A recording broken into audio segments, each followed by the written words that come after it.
as a New England Patriots fan, they beat the Buffalo Bills last week to take them off bottom spot in all of the leagues, which would have meant they got a first draft pick, and they now get fourth pick. Like, if you're picking teams, you want the first pick. Like when we were doing the FPL draft last year, it was like whoever got first pick was basically going to win because you had Haaland. But I didn't win. No, I don't even know. I don't even know what happened. I don't even know what happened with that draft result. I was out of it early. But yeah, they threw away their option by beating the team that possibly is going to win the Super Bowl. Possibly is a very big statement. Very, very big statement. When you've got the Chiefs and the Baltimore Ravens, but I do get your point. I think Josh Allen's been playing great football lately as well. Last night he threw the ball to, I can't remember his name, the wide receiver that got injured, suffered a really nasty gash. But to be fair to New England Patriots, to be fair, I think that they're still a good team. I mean, they were a dynasty for a while, and now they're kind of in a rebuild process. They've recently fired the coach, OJ Mayo, and he really struggled in the press conferences to really stamp his authority. So I think it was probably the right decision. And now they've brought in Rebel, who was a former player. So I think they're trying to go down this route of bringing players who who are used to the culture, the New England culture, in terms of like with Belichick, what he's instilled in that franchise, going back years and years and years. Like, it's almost a military base, the way they do things. Is, if we're making reference to football, we can use Fergie with what he's done with the 98 squad with, 98, 99 squad with Scholes and Giggs, the rest of them. It's the similar impact that Bill Belichick had in the NFL, just with these players. So I think, going back to your roots, picking players who understand the culture, I think it might work out for them in the long term. But, that remains to be seen. Football is never guaranteed. And it's obviously sad that with NFL, you literally get one game. I never got that, it's literally knockout. You get one game and that's it. There's no two legs. There's no four. First to four like it is in the NBA. It's literally knockout football. I mean, I guess that's what makes it exciting as well.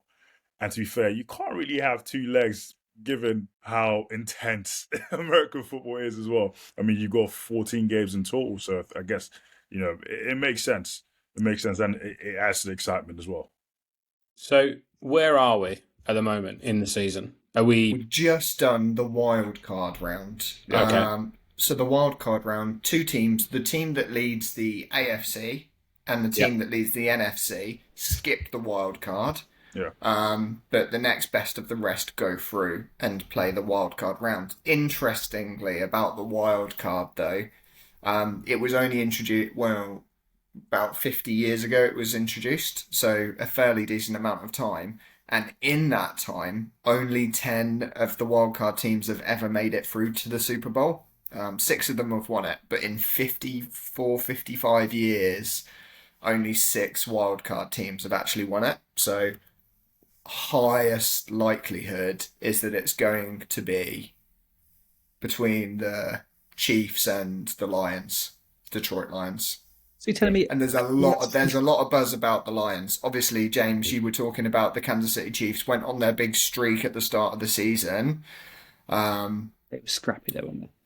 So, and yeah, they were winning scrappy, but Detroit Lions have had like a second half of the season and they're building momentum.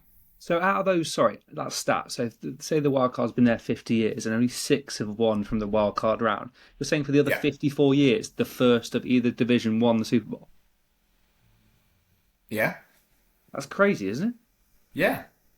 In a knockout format. Yeah, so the wild cards have only won 6 out of 55. Wow. Yeah. Pays to be a seed. Yeah. It's competitive though. I'm saying like still quite competitive, I'd say. But obviously I know the numbers don't tell the full story going back years and years. But I mean, Detroit Lions, oh mate.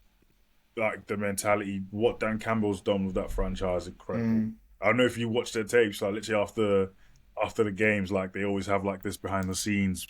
He's giving the motivational speeches, and then he's just giving that team talk. That I'm watching those videos, and I'm almost prepared to run and play the game with him because it's literally I get hyped up. Lights a fire. Honestly, he just lights a fire. Like he's a really good talker, and you can tell like the team believe in him.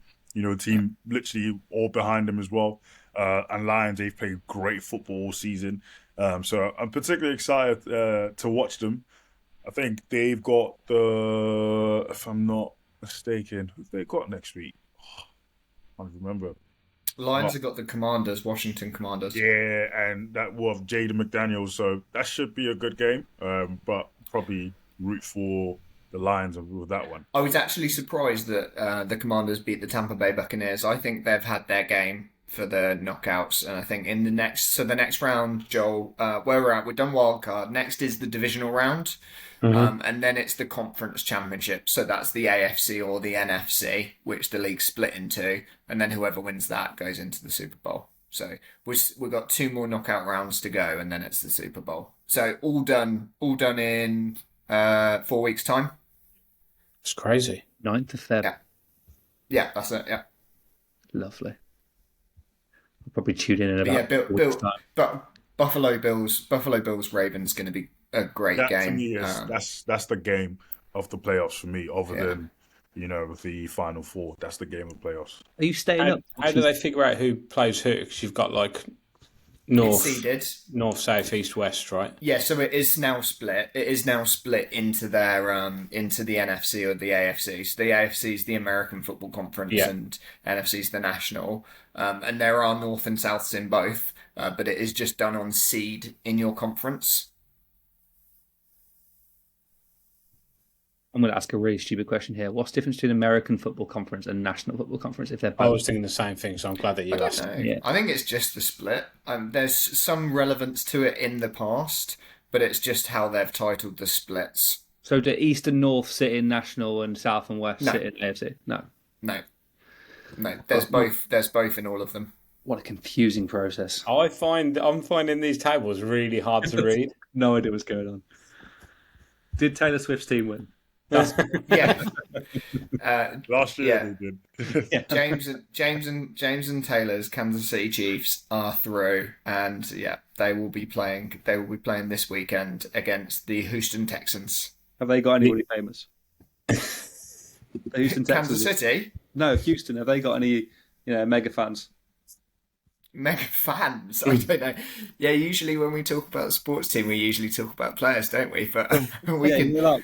In like the championship, it's like Frank Lampard's Coventry. Yeah. Biff Cave's like, we need names to associate. George Bush Senior. Okay, well, we'll take that. Famously, raging Republican, but we'll take it. But no, CJ Stroud, he's a baller. Is he a fan or is he a player? He's a player. Okay. Yeah, he's a player. I'm afraid he's not a fan. Dennis Quaid, Simone Biles. Okay. Oh, yeah, we Simone Biles. Yeah, she's the George Foreman. Oh, that's what? That's a really good one. I enjoy that. Now we're naming names. Yeah. Who's who? Foreman's Houston Texans. So this time next week we will know who is in the conference championships, who's going to win the AFC and the NFC.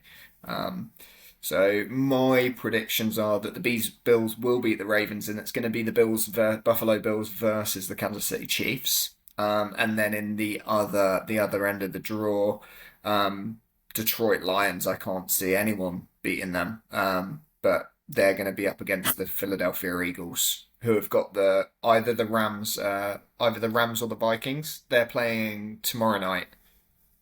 Do you stay up and watch these matches at silly o'clock in the morning? Sunday is actually quiet. They're basically on straight after Super Sunday, aren't they? Yeah.